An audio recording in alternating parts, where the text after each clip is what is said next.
అలాగే వేదిక మీద ఉన్నటువంటి పెద్దలకు ఈ యొక్క 21వ మహాసభ డివైఎఫ్ఐకి ప్రతినిధులుగా వచ్చిన ప్రతి ఒక్కరికి పేరు పేరున అఖిల భారత యువజన సమైక్య ఏఐవైఎఫ్ పక్షాన మీ అందరికీ విప్లవ ధన్యవాదాలు తెలియజేస్తాను.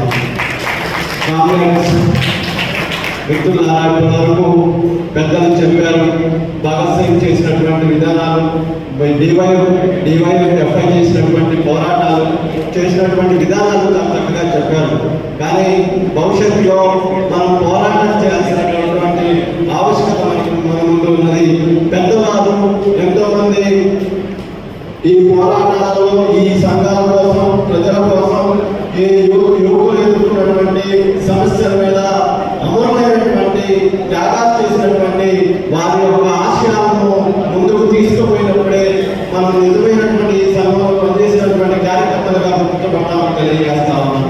ప్రియమైనటువంటి మిత్రులారా, భగత్ సింగ్ని కొలదీసేటప్పుడు దాకా ప్రస్తావన వచ్చినప్పుడు ఒక భగత్ సింగ్ చనిపోతే వేలాది మంది భగత్ సింగ్లు ఈ దేశంలో పుడతారని ఒక స్ఫూర్తి, కేవలం ఒక స్ఫూర్తి కోసం నవ్వుతూ కుటుంబాన్ని ముద్దాడినటువంటి సంగతి ఈరోజు పెద్దవారు చెప్పారు. కానీ దానికి నిదర్శనంగా మనం భారతదేశంలో ఎన్నో సమస్యలు ఉన్నాయి. ఈ సమస్యల మీద సమస్యల పోరాటం చేసేటువంటి శక్తి వామపక్ష యువజన సంఘాలకు మాత్రమే ఉన్నది. ఈ అరజన యువజన సంఘాలకు మాత్రమే ఆ శక్తి ఉన్నది. ఆ శక్తిని పుణికి పుచ్చుకొని భగత్ సింగ్ వారసులుగా, డివైఎఫ్ఐఎం న్యాయ కార్యకర్తలాగా మీరందరూ ముందుకు కదలాలని తెలియజేస్తా ఉన్నాం.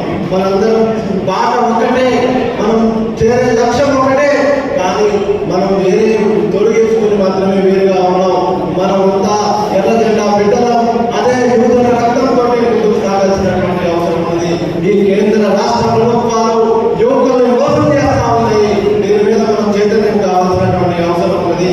ఈ యొక్క ఇప్పుడున్నటువంటి బీజేపీ మతోన్మాద శక్తి పెద్ద ప్రమాదంగా ఈ దేశంలో వస్తా ఉన్నది. ఈ ప్రమాదాన్ని ఎదుర్కోవాలంటే పట్టాల్సింది వామపక్ష యువజన సంఘాలని ఈ సందర్భంగా తెలియజేసుకోవాల్సిన అవసరం ఉన్నది. మీ ప్రేమైనటువంటి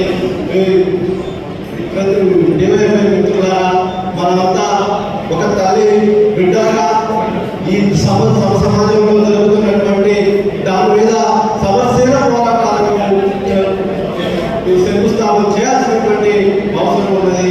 ఈ సందర్భంగా మనంతా ఒక తల్లి బిడ్డలుగా ఈ పోరాటం చేసి ముందుకు సాగాలని తెలియజేస్తూ ఈ అవకాశం ఇచ్చినటువంటి అధ్యక్ష మీ అందరికీ మరోసారి